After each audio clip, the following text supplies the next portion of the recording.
जय हिंद प्यारे साथियों। कैसे हो आप सब? बिल्कुल मस्त होंगे। रोजगार विद अजय यूट्यूब चैनल पर आप सभी का बहुत बहुत स्वागत है। आज के इस वीडियो में हम बात करने वाले एक बहुत ही महत्वपूर्ण टॉपिक पर, और ये टॉपिक जुड़ा हुआ है मेरे प्यारे साथियों न्यायाधीश से, जज से। आपने मूवियों में भी जज देखा होगा, आपने बहुत सारी बार जज शब्द सुना होगा। ठीक है। तो आज हम इस वीडियो में आपको जज से संबंधित सारी की सारी जानकारी देने वाले हैं कि भाई जज या न्यायाधीश बनते कैसे हैं, इनको सैलरी कितनी मिलती है, जज बनने के लिए सिलेक्शन प्रोसेस क्या होता है, एज कितनी चाहिए, फॉरम फीस कितनी लगती है, ड्यूटी टाइम क्या होता है, जॉब लोकेशन क्या होता है, जॉब प्रोफाइल क्या होती है, इनको क्या क्या फैसिलिटी मिलती है, जज बनने के लिए क्या क्या क्वालिफिकेशन चाहिए। तो जज से संबंधित जितने भी आपके मन में डाउट होते हैं, आपके मन में जितने भी क्वेश्चन बनते हैं, सभी को यहाँ पर मैं आपको बताने वाला हूँ।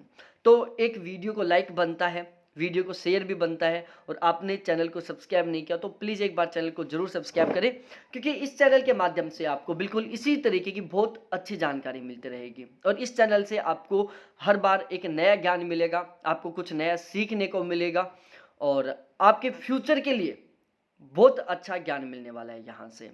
ठीक है। आपको जॉब अपॉर्चुनिटियों के बारे में पता चलेगा कि हम अपना कैरियर कहाँ कहाँ बना सकते हैं, हमारे पास कैरियर या फ्यूचर सेट करने के कौन कौन से ऑप्शन है, इनके बारे में भी यहाँ पर इस चैनल से आपको पता चलने वाला है। तो सबसे पहले हम जज के बारे में बात करें तो प्यारे साथियों, जज का जो ड्रेस कोड होता है कुछ इस तरीके से होता है। ये ऊपर एक ब्लैक कलर का जैकेट पहनते हैं, उसके अंदर एक वाइट कलर की शर्ट पहनते हैं। अब सबसे मेन काम बात है कि भाई जज काम क्या करता है। तो जज का सबसे मेन काम होता है फैसला सुनाने का। ठीक है भाई, फैसला सुनाने का काम दो ही करते हैं, या तो भगवान करता है या फिर जज करता है। अब जज क्या काम करता है? फैसला सुनाता है। जितने भी जजमेंट होते हैं, जितने भी गवाह होते हैं, जितने भी सबूत होते हैं, उन सभी को अच्छे से जांच परख करके और फाइनली जज सजा सुनाने का काम करता है। अपराधी को सजा सुनाता है, और जो निर्दोष है उसको बाइज्जत बरी करने का काम करता है। अब दूसरी सबसे महत्वपूर्ण बात प्यारे साथियों, देखो जज की जो वैकेंसी होती है ना, वो स्टेट वाइज निकलती है, हर स्टेट की अलग अलग निकलती है, और वो खुद उस स्टेट पर डिपेंड करता है कि वो कितने जजों की वैकेंसी निकालता है, वो उसके लिए क्वालिफिकेशन क्राइटेरिया क्या क्या रखता है, कितनी सैलरी देता है, ये स्टेट वाइज अलग अलग होता है। लेकिन बहुत बड़ा अंतर नहीं देखने को मिलेगा आपको स्टेट वाइज, वो थोड़ा बहुत अंतर देखने को मिलेगा, बाकी सारा सब कुछ सभी स्टेटों में सेम रहता है।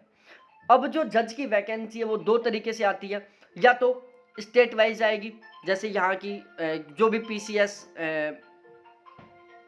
वो निकालती है, जैसे राजस्थान में आरपीएस से निकाल देती है जज की, ऐसे ही उत्तर प्रदेश में यूपी पीसीएस निकाल देती होगी। तो इस तरीके से जज का जो एग्जाम है, या तो स्टेट गवर्नमेंट कंडक्ट करवाती है या फिर हाई कोर्ट करवाता है। ये दो कंडीशन होती है, तो हाई कोर्ट करवाएगा या फिर स्टेट गवर्नमेंट करवाएगी, सेंट्रल गवर्नमेंट के अंडर कभी नहीं आता जज। अब हम बात करते हैं सैलरी के बारे में कि जज को सैलरी कितनी मिलती है। तो मैंने आपको स्टार्टिंग में एक बात बताई थी कि भाई जज की जो वैकेंसी होती है वो स्टेट वाइज निकलती है, तो जज को सैलरी मिलना, एलिजिबिलिटी क्राइटेरिया, ये सारा सब कुछ स्टेट वाइज डिपेंड करता है। लेकिन थोड़ा बहुत अंतर देखने को मिलता है, बाकी सारा सब कुछ यहाँ पर सेम होता है। तो यहाँ पर हम इसकी सैलरी के बारे में बात करते हैं कि जज को सैलरी कितनी मिलती है। और एक और बात बता दूं प्यारे साथियों, जो जज की स्टार्टिंग की पोस्ट होती है ना, उसको बोलते हैं जूनियर सिविल जज। यदि आप जज बनोगे ना, तो सबसे पहले आप जूनियर सिविल जज बनोगे, फिर उसके बाद में आपका प्रमोशन होगा सीनियर सिविल जज पर, और फिर आपका प्रमोशन होगा डिस्ट्रिक्ट जज पर। ये मैं आपको आगे और बता दूंगा। अब जो जूनियर सिविल जज होता है उसको सैलरी कितनी मिलती है, तो प्यारे साथियों ध्यान रखना, जो जज को सैलरी मिलती है ना, ये ना तो स्टेट गवर्नमेंट डिसाइड करती और ना सेंट्रल गवर्नमेंट डिसाइड करती। जजों को जो सैलरी होती है वो नेशनल जुडिशियल पे कमीशन के अकॉर्डिंग मिलती है। नेशनल जुडिशियल पे कमीशन जजों का एलिजिबिलिटी क्राइटेरिया फिक्स करता है और उनकी सैलरी फिक्स करता है कि इनको कितनी क्या सैलरी मिलने वाली है। तो जो जूनियर सिविल जज होता है उसका पे स्केल होता है 27,700 रुपये से लेकर 44,700 रुपये तक। इनकी जो स्टार्टिंग बेसिक पे होता है वो 27,700 रुपये होता है। आपको लगा होगा कि यार जज को मात्र बेसिक पे 27,700 रुपये, इससे ज़्यादा बेसिक पे तो third grade teacher, second grade teacher, first grade teacher को मिलता है। लेकिन ध्यान रखना प्यारे साथियों, ये एक बहुत ही अच्छी खासी नौकरी है, बहुत ही ज़्यादा रेस्पेक्टेड। बाकी जॉब सभी के सभी रेस्पेक्टेड होती है, लेकिन आपस में कंपेयर करें तो जज की नौकरी बहुत ही पावरफुल होती है और बहुत ही शानदार वाली नौकरी होती है। दूसरी बात, इनको ढेर सारे अलाउंसेस मिलते हैं, इनको बहुत सारे अलाउंसेस मिलते हैं और कंप्लीट अलाउंसों को, कंप्लीट सुविधाओं को जोड़कर इनकी जो सैलरी है ना बहुत ही ज़्यादा हो जाती है। तो इनका जो स्टार्टिंग बेसिक पे होता है वो होता है प्यारे साथियों 27,700 रुपये। अब अलाउंस में हम बात करें, इनको जो डीए मिलता है, डीए की खास बात देखो प्यारे साथियों, इनको 164% डीए मिलता है। नेशनल जुडिशियल पे कमीशन के अकॉर्डिंग इनको जो डीए मिलता है वो 164% मिलता है, जबकि और वैकेंसियों की हम बात करें तो वहां पर मात्र 42% डीए मिलता है और इनको 164% डीए मिलता है। एचआरए, अब एचआरए का सीन भी यहाँ पर दो तरीके से होता है, या तो इनको गवर्नमेंट क्वार्टर मिल जाता है जिसका कोई किराया नहीं देना होता, या फिर इनको एचआरए मिल जाता है जो सेंट्रल गवर्नमेंट की स्कीम है 9%, 18%, 27%, उसके अकॉर्डिंग ही इनको एचआरए का मिलता है। ट्रांसपोर्ट अलाउंस भी मिल जाता है इनको, पेट्रोल अलाउंस मिलता है इनको, अलग से पेट्रोल अलाउंस मिलता है प्यारे साथियों। इनको गवर्नमेंट कार नहीं मिलती, जो जुडिशियल जो जूनियर सिविल जज होते हैं उनको गवर्नमेंट कार नहीं मिलती, बल्कि पेट्रोल अलाउंस मिलता है, जो इनको एक महीने का 75 लीटर पेट्रोल के रुपए मिलते हैं। वो डायरेक्टली रुपए नहीं मिलते, 75 लीटर पेट्रोल मिलता है, वो आप पेट्रोल पंप से भरवा सकते हो। पियोन होम गार्ड अलाउंस मिलता है इनको, ऑफिस में तो एक पियोन मिलता ही है, साथ ही साथ इनको घर पर भी एक पियोन मिलता है, तो उसके इनको 6 से 7 हज़ार रुपये मंथली मिलते हैं घर पर एक पियोन रखने के। इनको इलेक्ट्रिसिटी बिल मिलता है, वोटर चार्ज मिलता है, टेलीफोन का बिल मिलता है इनको, न्यूज़पेपर के बिल के रुपए मिलते हैं इनको, साथ ही साथ लैपटॉप और टेलीफोन भी मिलता है इनको। जब सिविल आप यदि जूनियर सिविल जज की पोस्ट ज्वाइन करोगे, जिस दिन आपकी ज्वाइनिंग होगी उसी दिन गवर्नमेंट के द्वारा आपको टेलीफोन और लैपटॉप दे दिया जाएगा। इनको कार नहीं मिलती, ये मैं आपको ऑलरेडी बता चुका हूं। तो इतनी सारी फैसिलिटियां जो इनको मिलती हैं, जो शायद ही दूसरी नौकरियां हैं जिनमें मिल पाती हैं। अब इनके प्रमोशन की बात की जाए तो प्यारे साथियों, जूनियर सिविल जज 10 साल के एक्सपीरियंस के बाद सीनियर सिविल जज बन जाता है, फिर उसके 10 साल के एक्सपीरियंस के बाद डिस्ट्रिक्ट जज बन जाता है। तो जूनियर सिविल जज 10 साल के एक्सपीरियंस के बाद सीनियर सिविल जज बनता है और फिर 10 साल के एक्सपीरियंस के बाद डिस्ट्रिक्ट जज बनता है। अब हम इसके सिलेक्शन प्रोसेस की बात करें तो प्यारे साथियों, सिलेक्शन सिलेक्शन प्रोसेस की बात करें तो सिलेक्शन प्रोसेस का, इससे पहले हम बात करते हैं क्वालिफिकेशन के बारे में।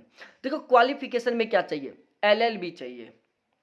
यहाँ पर जो क्वालिफिकेशन वो एलएलबी है, और एलएलबी किस तरीके से करते हैं, एलएलबी में कितनी फीस लगती है, एलएलबी में कितना खर्चा आता है, एलएलबी में कितने साल का होता है, इसके बारे में मैं एक डिटेल से वीडियो बनाऊंगा और उस वीडियो का लिंक आपको इस वीडियो के डिस्क्रिप्शन में मिल जाएगा, तो आप उसको जरूर देखना।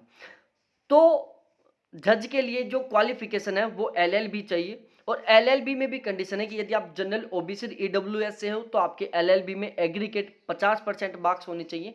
यदि आप एससी एसटी पीडब्ल्यूडी से हो तो आपके एलएलबी में मिनिमम 45% मार्क्स होने चाहिए। एज लिमिट के बारे में बात करें तो प्यारे साथियों, जनरल ईडब्ल्यूएस की 22 से 35 साल होती है, ओबीसी की 22 से 38 साल होती है, और एससी एसटी की 22 से 40 साल होती है। ये भी स्टेट वाइज डिपेंड करता है। फोरम फीस की बात करें तो जनरल ओबीसी की 1000 रुपये, एससी एसटी पीडब्ल्यूडी की 500 रुपये। ये जो स्ट्रक्चर है वो राजस्थान का है, ये स्टेट वाइज बदलता रहता है, लेकिन बहुत बड़ा बदलाव नहीं देखने को मिलेगा।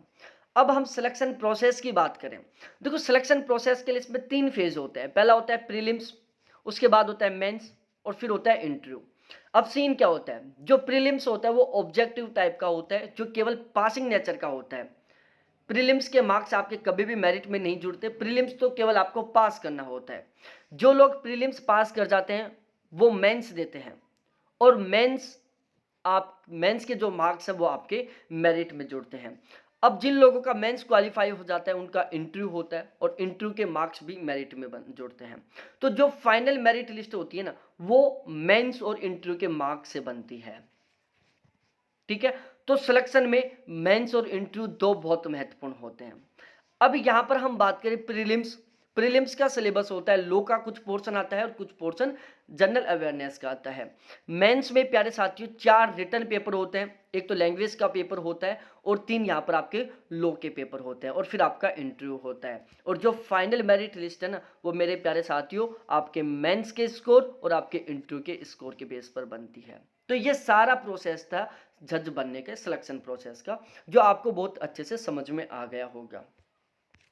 अभी भी जज से रिलेटेड आपके दिमाग में कोई क्वेश्चन चल रहा हो, कोई क्यूरीज हो, तो आप कमेंट सेक्शन में कमेंट करके ज़रूर पूछना। अब मेरे को अगला वीडियो कौन से टॉपिक पर बनाना चाहिए, ये भी आप कमेंट सेक्शन में कमेंट करके बता सकते हो। आप किसी कोर्स के बारे में जानना चाहते हो तो उसके बारे में बता सकते हो। आप किसी पोस्ट के बारे में जानना चाहते हो, उसके बारे में बता सकते हो। आप किसी पोस्ट की सैलरी स्लिप के बारे में जानना चाहते हो तो उसके बारे में भी बता सकते हो। बिल्कुल 100% ऑथेंटिक डाटाओं के बेस पर मैं यहाँ पर आपको सारी चीज़ें बताने वाला हूँ।